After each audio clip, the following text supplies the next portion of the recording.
Hello, everyone, and welcome to the Dr. Music Podcast. Once again, I love you guys for returning. Thank you so much. If you're not a subscriber, please consider hitting that button, like, comment. I appreciate it. Today, my guest, Mr. Keith St. John. Keith has been a vocalist for great bands like Burning Rain, Kingdom Come, Lynch Mob. There's a whole mess of them. He has also been a cast member on the long-running Vegas show, Raiding the Rock Vault. Keith is a former singer of Montrose. That may be how you know him best. Ronnie Montrose Remembered is the event right there. It's a job he held the last 12 years of Ronnie Montrose's life, big portion of his career.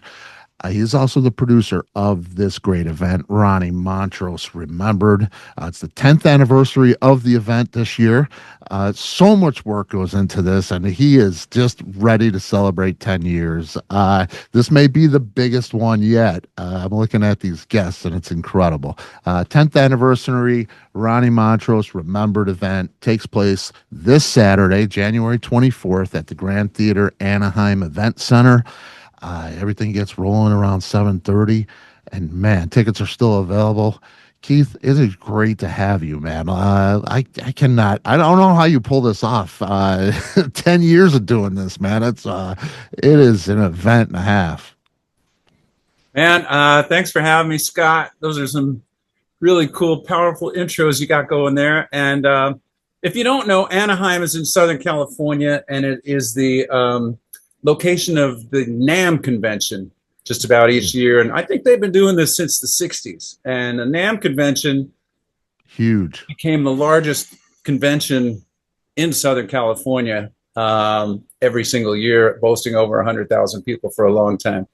So it's a great place to be. Yeah, man. Just 2 blocks from the NAMM Convention, this show. Yes, sir. Yeah, it's a walking distance, a short walk. It's called the NAMM Jam. For many, it's just a great location. I mean, I'm going to read a few of these. This is going to take a minute, but I have to do this, man. All right. Brad Gillis. Yes, sir. Red Beach winger. Yep. Swan. Joel Hoekstrom, my local buddy. These are people that are playing. Joel's not coming this year. He isn't. Okay. I saw him. He originally was, but you've got an older list. Okay. But there are other people who are coming. Yes. Blas Elias, Trans-Siberian winger. Slaughter. Phil Demmel. I just saw him with John Bush, Machine Head. He's just an amazing guy, amazing player. Sean McNabb, who hasn't he played with? Robert Sarzo, Mitch Perry, just Jeff Duncan, David Ellison, Alessandro Del Vecchio, songwriter, A&R guy for Frontiers for so many years. But amazing singer. Amazing singer. What does he left Frontiers a few years back to start his singing career, and I talked to him. I said, "Hey, Allie, you want to come over and sing at the Ronnie thing this year?" And he's like, "Yeah, man, I'd love to." So, he's in the air right now, and he'll be singing a couple songs for you at Ronnie Montrose Remembered. When you say come over, we're talking about Italy, right? Exactly. We're talking Milano.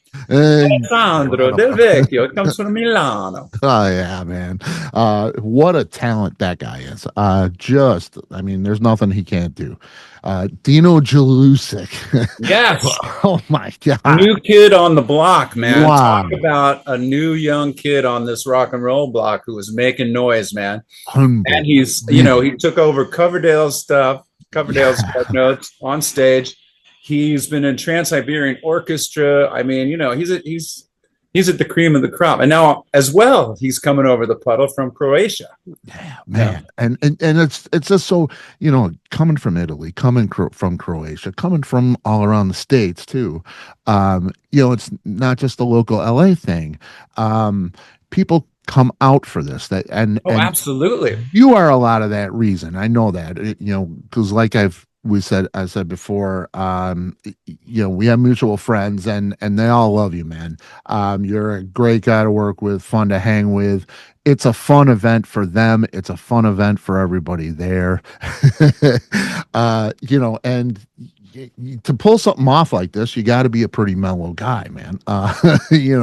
Patient. Well, you have to have both sides, actually. You kind of have to have that whole, you have to be very assertive and really on top of things. Because, if you're in my position, I'm dealing with the promoter who isn't really promoting, I'm promoting. But, you got the promoter who's between me and the venue.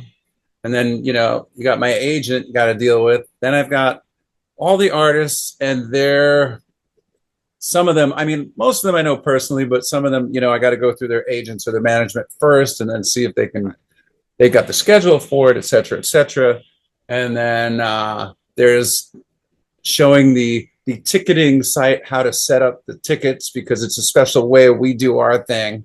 Right. And there's all kinds of add-ons and different lists and the players' schedules and what they want to play. I wanted to say a couple of players we haven't hit on yet. Gilby Clark, I was just talking to just before this, of course, from GNR. And I was like, man, can we do that thing that we did at the very first show Gilby played at? And now we're at the 10th. And he did this really cool, I don't want to give the whole thing away. He did this really cool sort of In My Time of Dying kind of slide thing for a while. He did a little solo piece before Bad Motor Scooter, which was just, it was killing it last time he played. And I'm like, I just remember the audience raging it. It was such a sweaty, filled up hall on the first one. It was just like people were just packed in like sardines. And, that thing we do at the end of the night where we basically do a big guitar jam of leads in the middle of Bad Motor Scooter. We start out with literally 4 guys plugged into 4 Marshalls on stage. And this time it's going to be Gilby from Guns N' Roses, Doug Aldrich from Whitesnake, Red Beach from Whitesnake, and who else starts that out? I think Dave Amato from REO starts that out. And then when they start, it sounds like this swarm of bees, when the groove comes in. But it lends itself to that, and it can actually hold it, and you can understand the articulation in the song really well still. But then once they get into the middle lead, all the rest of the guitar players who are there will swap out chords in between and come up. Brad Gillis. Oh, Brad Gillis is starting that song as well with Gilby. So Brad Gillis will come up, do a lead in that. Phil Demmel, who will be around, Robert Sarzo, as you mentioned, Robbie Lochner from Great White. And I know I'm not hitting everybody up here. Let me see if I can take a peek.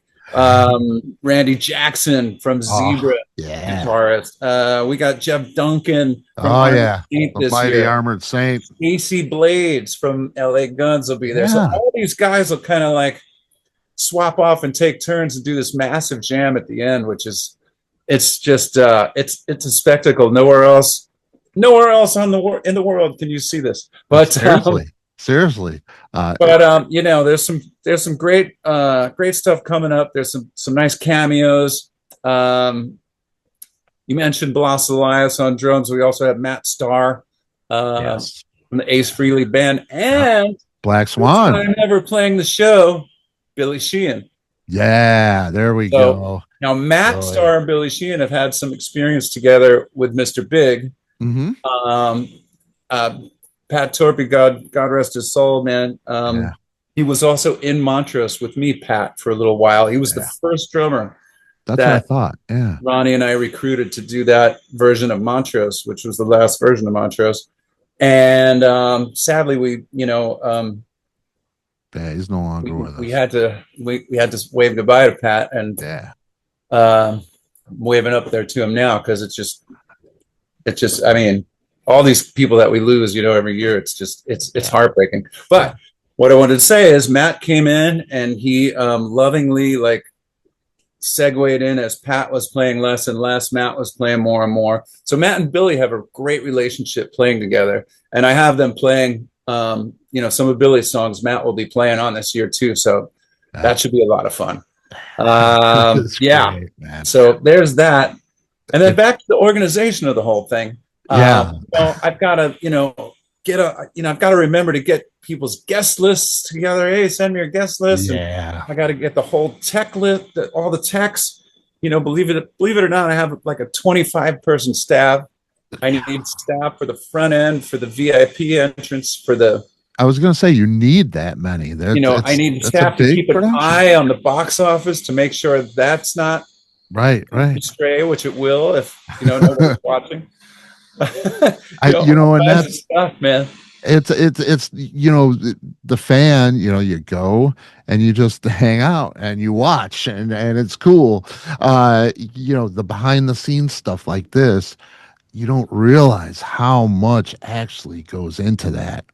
It's amazing that you pull this off. It really is, man. It's I guess I'm used to it. Yeah. After 10 years now doing it, right? And the very first year, I just had so much adrenaline, like I could, I would conquer anything. But but it's been great. I mean, the response has been amazing. The players that love to come and play this music, it surprises me every year when I talk to somebody. This year is actually Red Beach's first time playing this event, and we spoke and. Neither one of us could believe we hadn't spoken about him coming and doing this before because he's such a deep, deep Montrose fan. Yeah. And he's like, that's my big guitar record growing up and blah, blah, blah. And, and we talked back in the fall and I hadn't really started giving songs away. And I said, what's your favorite song, man? And he said, blah, blah, blah. And I said, you're on that. He's like, there we go. Oh, you don't have to give it to me. Someone else has already got it. I go, nope. You're the first person I asked. So it's cool. But it's amazing how many of these guitar players' fanship of Ronnie goes so deep. And it just I just happen to be the guy there kind of left holding the ball in a way. And I've always been a ball player. So let's play ball, man. Let's do it. Hell yeah. And so thankful that you do, man. We appreciate it as fans. And you as well are a huge Ronnie Montrose fan and a huge Montrose fan. Yeah, I am. What I hear. And I got to see Ronnie, and it was one of the great moments I've had. I got to see Ronnie in a small club called the Thirsty Whale here, right outside of Chicago. It's really small, hot, sweaty, smoky at the time. 1994 it was. And he was doing solo stuff. Yeah. And there's a lot of memories from that show. I went by myself. Nobody else was available. It was probably a weeknight. And they used to have like an all ages show in the beginning of the evening, like at 5 o'clock or something like that. And then they would kick everybody out and have a over 21 show at like 8 o'clock, 9 o'clock. Well, they'd have, 4 bands before the headliner. This thing went to like 2 a.m. It was hot as hell.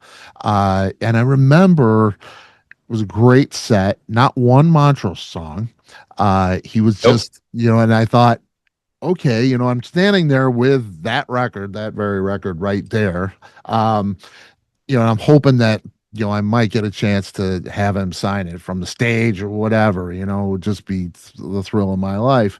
But about the show, I remember this small blonde girl playing drums, and she was just killer. I mean, she was so good. And, I did the research and found who was that? Well, it turns out Michelle Graybiel. He ended up marrying her. I didn't realize that. This is true. Yeah, it's and she was exhausted, I remember, at that show. She was like, and she looked like she was gonna pass out. We all were. But after the show, I was in the parking lot. I'm the only one there, holding my album still. And finally everybody started coming out. And Ronnie came right over to me and he saw that it was the first record. And he immediately said in this apologetic tone, you get kind of tired playing those same songs for 20 years, And I was like, I love the set, Would it have been great to hear, Space Station Number 5 or something? Sure. But, he was a masterful player. just to watch his fingers play on this fretboard was just absolutely. Oh, it's hypnotizing when you watch him play. yeah, yeah. I've stood on stage as he's playing and kind of like just watched his fingers for a little while sometimes, and you just can't help it. Man, just crazy. So he did sign that record, and it was a thrill of a lifetime for me. Good man. Yeah, and it was, and I got a bit of conversation with him too. It was 2 o'clock in the morning, 3 o'clock in the morning, not a soul out. So it was just me and the band really, but it was something. It was just something to see him, and I'm so glad I got the chance. It's pretty cool. Yeah, absolutely, man. Yeah, man. It's funny, not a lot of people I talk to specifically remember Michelle. It's been a long time since someone just brought her up, and as soon as you mentioned the Small Blind, I knew exactly who you were talking about, the drummer. Yeah. This may be more of a topic for a Howard Stern show or something, but since you're here and I'm talking to you, other people can hear our conversation. That's fine, but I wanted to tell you. So I think it was right after Michelle and Ronnie split up, when a lot of times after a breakup or an emotional thing happens in your life, this or that, that hits your heart, you feel like going back into the artist, you get into your creativity, whether you're a painter or a writer or a songwriter. And that's when Ronnie was looking for another singer to do something with. And one of the guys that might have been in that instrumental band that night playing keyboards maybe was Ed Roth. I'm not sure. Really? Dark, curly-haired Brazilian guy. Yeah. I don't know if you'd remember, but he might have been there because he was Ronnie's in his instrumental band for many years, and his keyboard player, and also one of his best friends. So Ed was hired to play keyboards on the very first Burning Rain album I did with Doug Aldrich for Pony Canyon in Japan.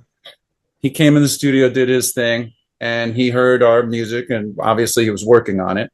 And towards the end of him doing his sessions, he said, "Hey, Keith, I got this friend of mine. He's a really, amazing guitar player." And he didn't really tell me all about him. And he just said, I got to play him some of your stuff because, you guys have got to get together. He just kind of said it like that. Now, Ronnie and I did get together, long story short. And we started writing together, liking what each other was doing. Of course, I'm like, wow, this guy's really got something special. And he saw something in me too. So we were just kind of going over each other's house, and, Ronnie would set up his DAT machine with stereo mics in the room, and we'd sit there with acoustics and banging on our legs and doing the drum beats and recording songs and stuff. And we wrote a whole bunch of music. And later on, it was more than 6 months later, maybe closer to a year, that he got an offer from a management, actually Steve Miller's manager, Scott Beret, who said, "Hey, Ronnie, I'm a big fan of yours. If you'll put together a Montrose band again and go back and do the old tunes," which is what you wanted to hear, I'll help build this up the right way and like revive your career and get you guys playing some bigger rooms and all that stuff, which Scott did. And so as the Burning Rain album, though, later on got mixed, I found out how much of a needle in the haystack is this. And I don't think I've ever told this story in public ever. Our sound engineer that mixed the first Burning Rain album was the guy that Michelle left and was now with. No way. Oh, wow. What kind of needle in the haystack is that? Did they? Wow. And I just want to say to you and the listeners, my entire life has been just like that. Like, all things, when they happen, I have to kind of look at things like with a wary eye, because I'm like, okay, what does this mean? Because I know it's connected to 3 or 4 other places somehow in my life. Wow. I don't know why that is. The universe is just working its strange magic with you. It's always telling me, you know, okay, either I got my eye on you, or yes, this is where you're supposed to be. Whatever the message is, you know, there's always these things happening, you know. Wow. And that was how much of a coincidence could That's that be? trippy, man. That is really trippy. Did you realize that together? Was he aware of, you know, I mean, he was aware of that? Ronnie had no idea. I never told him. Yeah. Wow. No, I never mentioned it to him, and I never mentioned it to Michael, who's the name of the engineer. Okay.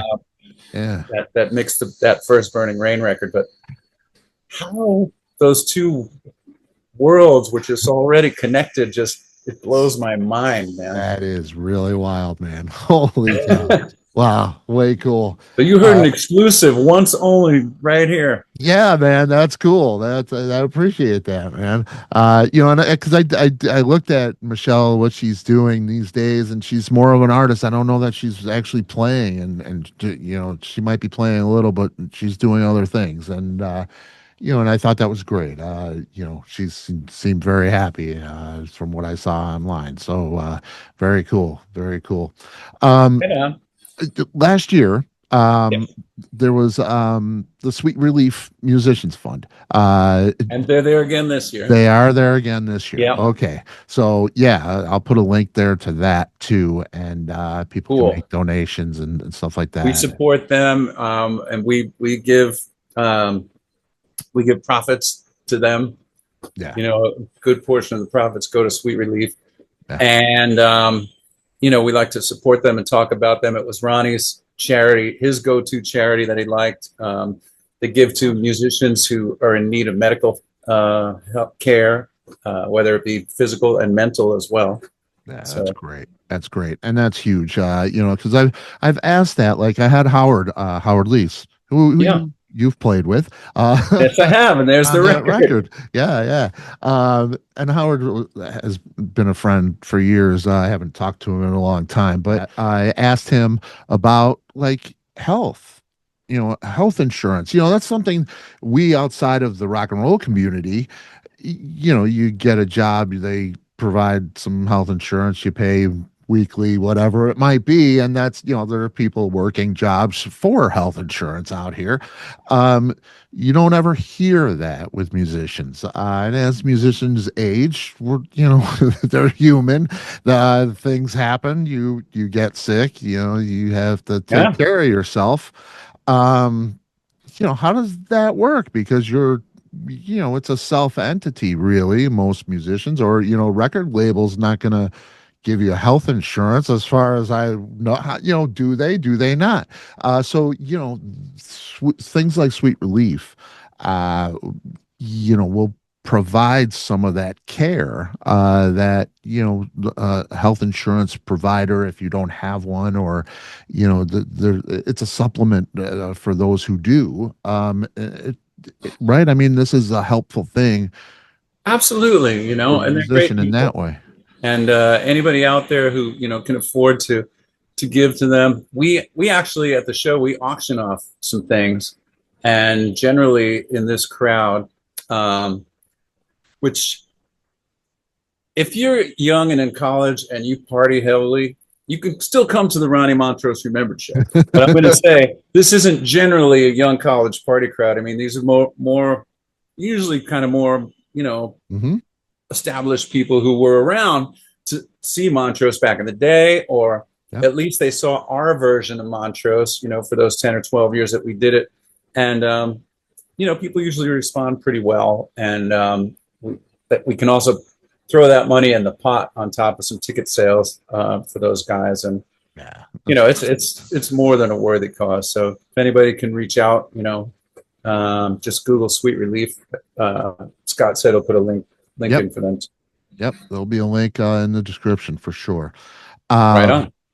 And that is anytime. past the Yeah. show date, anytime you like, you can give to that, and it's a great thing. You got VIPs, super VIPs. The Yes. super VIP. I read this media collection of goodies from Keith's vault. Yes. Uh, Yeah. can you explain that? What is that exactly? Well, I have footage. Ronnie was one of those guys who wouldn't let press people. That was in the days when we didn't have smartphones yet.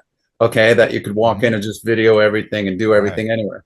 So the artist still had control of, the artist management would always be like, okay, press people with photo passes can be in the photo pit for the first 2 songs or the first 3 songs, and then they're out. There was that kind of control. And then security people, if they spotted someone in the audience with a video type camera or even a regular camera, would most of the time go confiscate it and give it back to them later. I'm a And concert Ronnie photographer. didn't really let anybody do much as far as like any of that stuff, but he liked me, and we had a kinship together. And when we first started, I said, hey, I really I want to run some videotape, at least from the side stage, once in a while from the front of the house, just so I can get better at this, so I can, study the tapes and research it and do this and that. And it started like that. And after a few years, I seemed to be the guy that was sort of allowed to do that stuff. And, if I wanted to make a tape off the board, Ronnie was cool with it and this and that. And,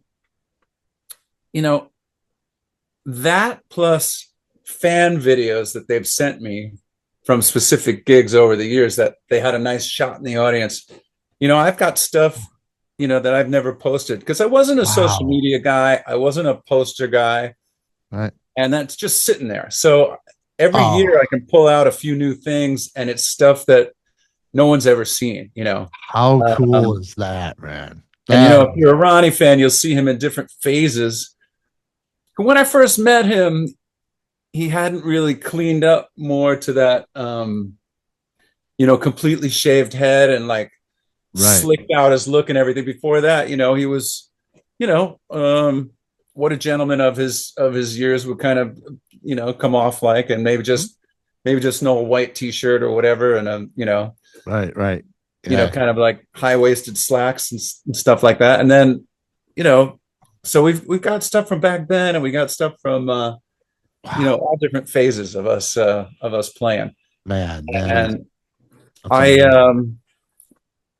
there's other stuff too. There's recordings of certain things that I don't really want to say per se, because these people, when they receive these, that small group of super VIP people, they sign a waiver with me that, they can't post or copy or duplicate any of this stuff. That's cool. Yeah.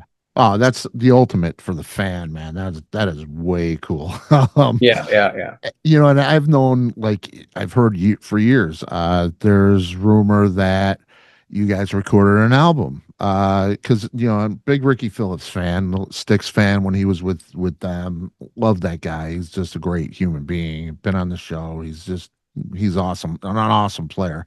Eric Singer. So I've heard there's, an album out there with Ricky and Eric that somewhere in the ether. Is it true? Will we ever hear it? We may. I need to get up off my ass. I keep moving from, place to place. I moved to that rock ball thing. I had to set up a place in Vegas and a little studio out there for myself. And then I was traveling all the time. But I do need to settle down and get those tracks together. And they are out there. At least get an EP of, okay, so like I said, when Ronnie and I first got together, we were mainly writing. So when we started the new Montrose, these are just blueberries, by the way. That's why they're not crunching when I eat them. But makes the going great. No, so when we first got together, that's what we did. We were writing songs. So when we first went out, we of course played 2 or 3 or 4 of those songs in our set. And a lot of fans remember those songs. They even remember the name of the song. Whatever happened to that? Is that going to see the light of day? So it's great. Every time I do this event, I get pushed, and I feel like, okay, this is the year. So maybe it is. I hope so, man. That would be maybe great. It is. That would be super. I gotta just speak to Ronnie's wife and say, man, is this the right time? I think we should do it this year and see what she says. If she says, yeah, let's go for it, because it's half up to her. Sure. Yeah, at this point. That's great respect. Definitely, it's good to see that. What about the show? In case you forgot, coming up this weekend, January 24th at 7:30 at the Grand Theater in Anaheim, California, the Ronnie Montrose Remembered show. Man, starring all those stars we mentioned earlier, from Guns N' Roses. We got Billy Sheehan. We got people from REO Speedwagon, Winger, Whitesnake, Night Ranger, Slaughter, Trans-Siberian Orchestra, LA Guns, Slayer, Dokken, Montrose, of course. A few of these people were in Montrose while I was in Montrose. This year, one of them being Sean McNabb, and one of them being David Ellefson from Megadeth. Yeah, that's crazy. Both spent some time in Montrose. Cool. We got members of the Edgar Winter Group, Armored Saint, Great White, Jeff Tate's Mindcrime, Y&T, two guys from Y&T this year, Zebra, like you said, love Randy Jackson. How cool is that? We've got Hardline, Alessandro Del Vecchio, who you mentioned earlier. He's from the band Hardline. Jalusic is Dino Jalusic's band, but he's also been with Whitesnake, Trans-Siberian Orchestra. Of course, Billy Sheehan from the Winery Dogs, Mr. Big and the David Lee Roth Band, Doug Aldridge from Dio, Whitesnake, the Dead Daisies, and the guy we first mentioned from Guns N' Roses, Gilby Clarke. So there's a few people from a few bands. Wow. That's not including me. I'll be there too. That is just awesome, man. What about Lorraine? Lorraine's a great friend of mine. Lorraine Lewis is a great friend of mine too. I've got a female singer. It's really difficult to fit, the female singers in. And I had a girl that was singing with us, and then Lorraine just did 2 years in a row with us. Okay. And do you know Dinah Shirasaki? No. Okay, so she started that band Thunderstruck, which was right when tribute bands were becoming big, and I think they were the first girl metal band that ever happened, and henceforth they were playing all the military bases all over the world, for great causes back then when they started, and they also have a Zeppelin tribute, I think, called Hammer of the Broads. Nice. I love it. And an AC. I mentioned the AC/DC one, Thunderstruck, but she's an amazing singer around the sort of LA basin and different areas. She's been at many of my shows and come up and done lots of duets with me. She came on the Monsters of Rock cruise studio. I don't know if you remember that MORC studio that they filmed out of Burbank during COVID. Yes. Came there and did some duets with me that were pretty cool, and just a great overall singer. She's the other one is a heart thing that she does, but she's kind of like an Ann Wilson, Nice. My mom saw us singing together, and she's kind of like Annie Wilson. I'm like, yeah, she's badass. So she really wanted to do it again this year. And, Lorraine will be back hopefully next year. I love Lorraine, and I wish we could. She's so much fun. It's kind of, it's a very, it's a very manly library of music, the Montrose stuff. It is. Stuff, the Edgar Winter stuff, and of course the Montrose stuff, it's fitting in where that's going to be. Now, Lorraine used to come up, and I don't think she sang lead on any of the songs. I think Lorraine pretty much stuck to doing some prominent harmony parts, which she did great. Right. And I remember Rock Candy. She loves that. Two of us singing. She loves that hot, sweet, sticky stuff. She does. He plays that off so well. But I do want to say this. I mean, for the fans who I love to mix it up. I'll mix it up all day long. But for the fans who were like at every like Montrose show, and like some of them come to these shows, you know, I haven't had my really, really close friend Jack Russell go up and sing Rock Candy one of the shows. And Jack, we would do the same thing. He'd come out and we'd do harmonies on stuff, and it was all good and well. And then I didn't sing Rock Candy one year, and Jack sang it, and he sang it great.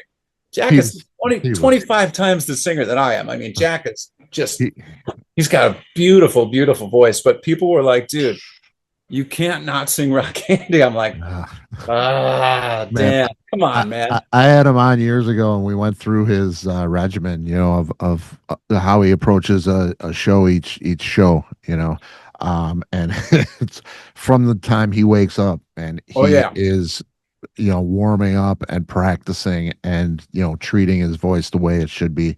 Oh, absolutely. It was just, the guy was, man, I miss him.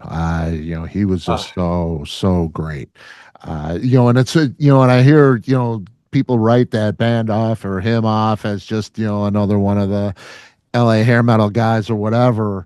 And it's like, no. You need to, you need to like go through the catalog and like listen to every note that he sang, man. Yeah. And the Zeppelin tribute album and all of that. Oh yeah.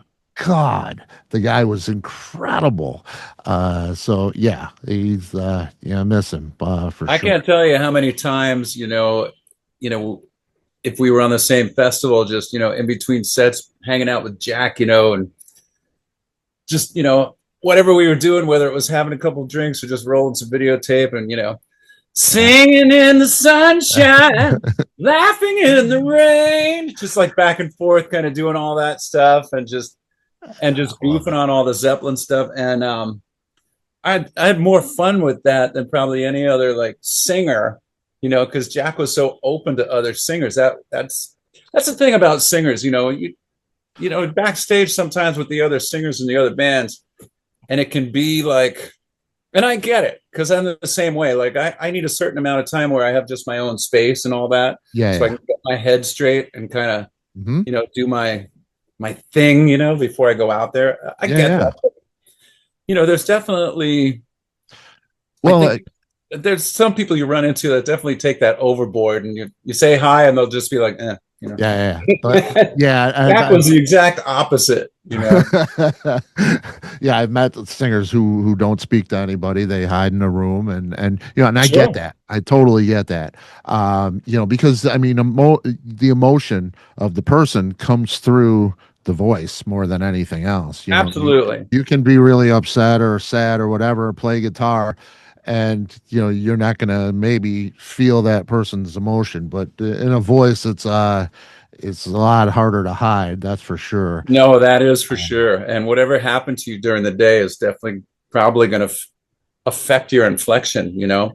And there's always the factor of if you're on tour and it's, you know, you don't have a lot of days off, right? It's pretty much, you know, you just walk off the back of the stage when you're done onto the bus into your little coffin that they call them, right? And you just zip it shut and you just stay there, you know, until the next show. You get up and, you know, man, and you just try to preserve your stamina, your stealth, your inner spirit, and your inner soul. You just try to save it up, and I get that too. So, you know, singers definitely have it a little bit different than for sure. And that tour thing is tough. And I know you love the studio.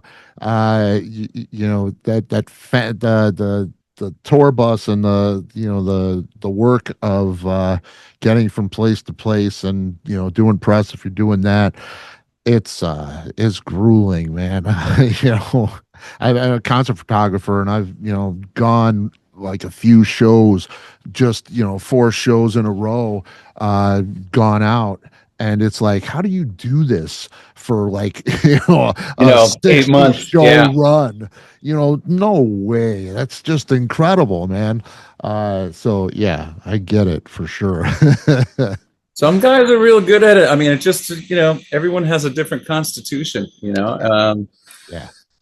There's road dogs, man. There are a lot of bands who never go home. They just love it. Yeah, that's true. That's tough. It's tough. It's true. And then if there's one guy in that band who just doesn't have that, Scottish stamina. It's like, they get sick or this or that, or they lose their voice, and then you need everybody on the same page. We've watched this all happen over the last 20 years, and crazy, man. Crazy. Some guys are still standing. So yeah, it's great to see. I love when bands do that, but man, I don't know how they do. A particular memory. You look back, all that history with Ronnie and well, one, I mean, were you shocked when you heard the news of his passing and how he passed and everything? And it still hurts me. And I can't imagine what it's like for you. And I had Keith Emerson on the show a long time ago, and I think you played with Keith, if I'm not mistaken. And right after I talked to him, he had taken his life, and I took that very personally.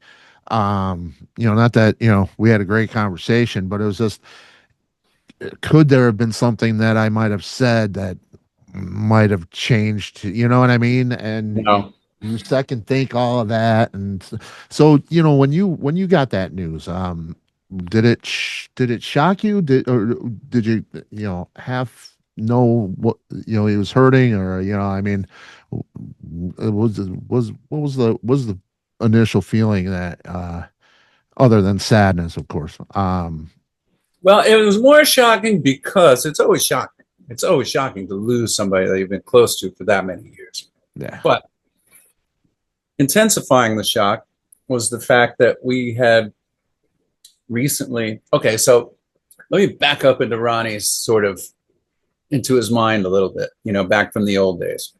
When Ronnie, after he was done with the Edgar Winter Group, and he left the Edgar Winter Group to start his own band, which became Montrose. Mm-hmm. He already had Bill Church, the bass player, because Bill was with him in his local band Sawbuck up in San Francisco, and Bill also was in Van Morrison with him. Yeah. Took him into Van Morrison, and then he was, of course, the guy that Ronnie loved and went into Montrose, and then they found Sammy. And Ronnie, I think, as many other guitar players were at that point in the early 70s, was a big, probably, Jeff Beck fan, and Page, and right. Paul Kossoff and the Pete Townsend and all these kind of guys, right? And I think that Ronnie's in his mind, his design for what his band was going to be was more going to be framed around him, more like the Jeff Beck band or something like this. Right. And I think what was happening was they were immediately like the Fab Four, and I think he wasn't mature enough yet to realize that, hey, this is a great thing that Sammy's being loved, and his contributions to the song are very, very important. Right. And this is becoming a lot about the vocals and about that, and I think, maybe some of his mentality was he wanted it to be more, and you see it in his later works, like in the Gamma stuff, the later Montrose stuff, and of course in the solo stuff. Right. It's more just about the guitar. So yeah, unfortunately, at that point, I didn't think I think maybe it was a maturity. He needed to kind of realize what business he was in. Right. But a part of him didn't care. He just wanted to do what he wanted to do. So, at some point, I think because of that issue, it's kind of an immaturity thing. And he'd probably, if he were here right now, he would agree with me. That he fired Sam. And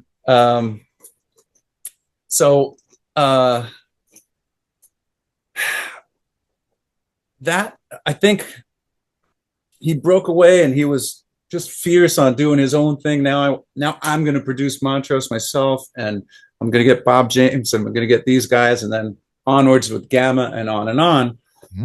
And then I think in between those years of the late 70s and the 80s, until when I met him, he totally mellowed out and matured. So by the time I met him, And he sat me down and explained it to me, in a nice way a couple of times. He said, well, Keith, the way I see a band, is got your guitar player, bass player, and what have you here, but the singer is, the focal point there, and he kind of, and I was thinking to myself, the first time he explained that, I was like, okay, all right. Is there a reason behind that? And, occasionally people would ask me, hey, how's he treating you? How are things? And I'm great, man. The guy's great, but I think he had a past of,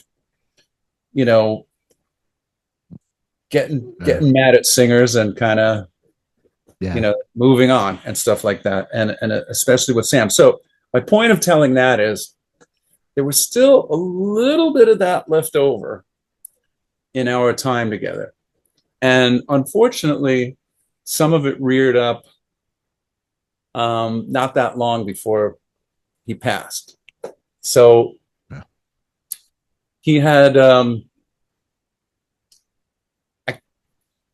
I don't want to tell the whole story of why, but we were down in Florida doing a gig, and he said something to me that was similar that Sam quoted in his book that he said to Sam. And he said something like, for a while, I think, we just need to part ways. I want to do my own thing, this and that. Now, later on, I learned the reason why that happened. And I was like, oh, he could have just told me that. And it was more of a personal thing with his personal life. And I just had no idea about. And anyway, so some time went by. He got another guy to come and do some shows with him. And like before their second or third show, he called me and he said, hey, Keith, it's like, I got this guy out with me to do some shows, but, I just need someone who's got your stage experience and you're this and you're that. And we're going to do some of the bigger shows and handle the big deck. So can you do this one show with me at whatever? And I was like, yeah, of course, Ronnie, I'll be there. I'm in, count me in. So we went and did it. And then we were back together and on the road again and stuff like that. Good. Yeah. And then another thing happened, and something like that happened one more time.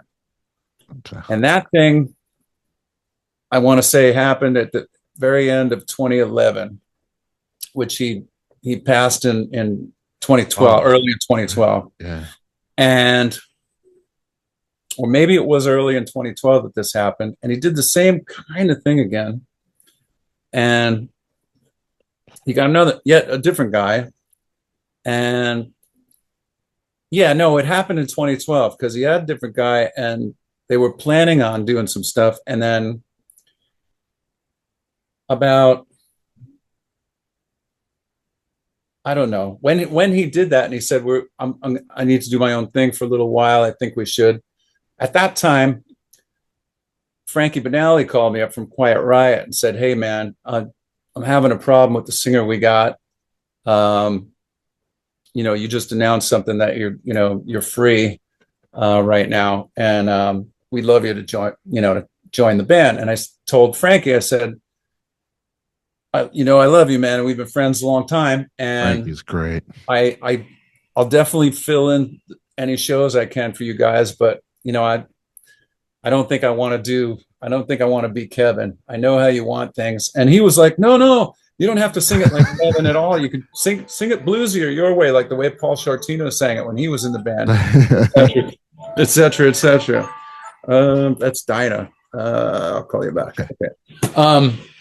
And I said, I go, by and large, the promoters really don't want that. They want someone to come out there and sound like Kevin. And there's guys that can do that. Right. And I could kind of force myself to do that. But, the whole reason I've done any of these bands I've done is just because I can freely speak and be myself. And right. It's a different thing, right? So he said, okay. And I said, so, give me your dates and we'll do some dates. And so at this point, I'm going to say this is maybe a month before Ronnie passed. Okay, so then like a week after that, Ronnie called me and we started talking. And we started making some plans for the future. He said, I've got this other guy I'm going to do some dates with, but man, I really want to, finish the recordings we were working on. I got some stuff in Europe that we could probably do that I've been asked about. And, you know, some of the promoters probably asked, you know, hey, is Keith in this? Because, you know, right. Sure. Because sometimes he would call me up and he would say, you know, like in the middle years, we'd be playing somewhere up in the Bay Area, and he'd be like, yeah, I just talked to the owner of the Avalon or something. They said they've got like, you know, 100 voicemails about the gig we're doing next weekend. And he goes, you want to know what every voicemail said? Of course it did. Like, is Keith going to be there? And he's like, he goes, dude, I don't know how to fucking, I don't know how to like, you know, sell a thing on a street corner, man. What are you doing? So anyway, but he was just joking at that point. But he called me up. We started to make plans. Next thing that occurs, Blabbermouth puts out Quiet Riot announces new singer Keith St. John. God. Right. As far as I know, Ronnie's doesn't even read these things or know about Blabbermouth or anything like that. Right. At all. So, and then somebody who knows me, like, sent that to me on social media in the morning when I woke up. Of course, it had already gone around the world by that point. Of course. I woke up at 11 o'clock or something. And, you know, sorry, we do shows and we do this. So I called Frankie immediately. And actually, I called Blabbermouth first. And I told them they got to take this down. I go, you got to take this down. This isn't true. Right. This isn't our agreement. This isn't what we're doing. You know, you're I don't know what you were told, but you're embellishing it into something that it's not. Mm-hmm. And I called Frankie and he agreed, and they took it down right away. Good for them. And the one disturbing phone call I got in the morning that Ronnie passed, this happened late at night, and you know, the news was, I will say, that he shot himself. And the first message I got on my machine was from this guy who, I'm not going to say who it is, but he owned one of the big clubs in the Bay Area that we had played at several times. Mm-hmm. And he told me at whatever time, 4 o'clock, at 3:30, 4 o'clock in the morning, Ronnie left him a voice message. He called him up, left him a voice message. And all he said was, hey, a Quiet Riot with Keith St. John in it. That sounds like a pretty good act. Would you go see that? I'd go see that. That sounds pretty good, you know, kind of a thing. Right. This is what Mike said to me. And that haunted me for a while. Yeah. Because of the timing of it. Yeah. Yeah. But, you know, I talked to his wife, and he's like, nah, I mean, don't even consider that for a second. You know, don't even take that into account in any of this. She's like, there's nothing you've ever done. And certainly, you know, if you know Ronnie, he was a meticulous, very in control, very planned out guy. Like, he wouldn't have done this if he knew he was, like, you know, just in a high, drunk, whatever state, whatever, you know, he was very much always wanted to stay in control of his decisions. But what bothers me about that is that he was asking me to, you know, within a week or two before that, a couple of times we talked about future plans. Right. So he wouldn't like spin his wheels like that and start making plans. So I'm not really sure. Yeah. How this all went down. It just seemed very unbelievable to me. The whole thing just didn't feel right. Yeah. When he passed. Yeah, it was shocking, but it didn't make sense because I talked to the guy not that long before that. And I feel like if Ronnie had planned this, no way, he just wasn't the kind of guy to, you know, have some like, to waste time, to use any time that didn't contribute to what his plan was. Right. Like, he wouldn't waste the time to call me and say, hey, I want to do this and let's do this together and that together. He wouldn't wind me up. Right. You know? Right.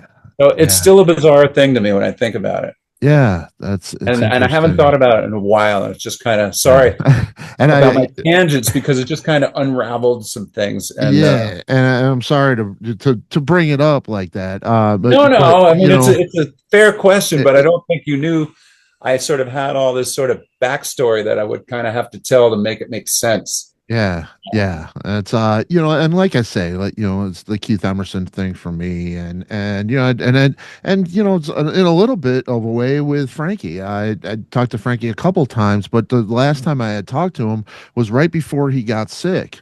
And I'm thinking, well, obviously, there's nothing that I could have said that would make a difference there, but it's just I knew because it was so major for him that the last time I talked to him was going to be the last time I talked to him, Yeah. and that had because we had become friends at that point in a strange, distant kind of way. I talked to him once a year, and it was great. That was the last time, and I knew it, and he hadn't gone yet. And it was like, that is just a killer. So that sort of thing, and there's nothing that I could have done. You try to help friends, and you see this stuff happen, but there's it's life, man. It's the way it is for sure. Well, Frankie was also one of the sort of the last of the like very strong-willed mavericks that I knew who really wouldn't want you to even act like he did need any help, you Yeah. know? Yeah, I he was mean, tough New York grit kind of thing. Yeah. yeah, man. Yeah. Same, he worked it up and put across the same type of energy when he was sick, when he talked to me, I mean, Yeah. he kept that up. And Yeah. What a great dude. that's some old school strength right there that guy had, man. Yeah, no doubt. No One of doubt. the best. No, for sure. For sure. And he's done the Ronnie Montrose Remembered show as well. Yeah. Yeah. I've And seen the other guys we talked about, Howard Leese has done the Ronnie Montrose Remembered show. Yep. We're Yep. doing. It's so cool. It's James so cool. Kotak has done the Ronnie Montrose Remembered show. Man, oh man. Another one we lost. Yeah. There's a course, lot. like I said, Jack Russell. Yeah. Yeah. So many, man. And so many greats. But so many greats that are still with us, gonna be at this show. Oh yeah. It's crazy. I'm sorry to keep you so long, man. Like I say, you're just great to hang with. You wouldn't have done it if you were sorry. You wouldn't have done it in the first place. You're right. You're right. There was a show here. I'm right outside of Chicago, and there's a suburb here. It's called St. Charles, and it's got a theater, Arcata, the Arcata Theater. You had a show scheduled there in August the 25. It was a Montrose show with Dave Ellison and Jimmy DeGrasso and stuff. Got postponed. I was just it's getting hot in here. John Levin, who you also played. Yeah. That was Big Trouble, long time ago. You know things. Oh yeah, man. You know things. What an incredible band. John Levin, Bobby Rondinelli, Tommy Henriksen, and myself. Yeah, look at that, man. That's way cool, man. And that's how Jason Flom found you. We're getting you're gonna be here for another hour and a half, man. I love. Yeah, we're gonna have to circle back and do another one, man. It would be great, man. Because I love who you are and your voice and your career and everything else. It's an honor to have you, man. Honor to be here. It's way cool. But you were going to do a Montrose Live, is what the billing was on that. Is that a possibility that you would put something like that together again? It's a possibility. I how do I say this with the right spin for everybody out there?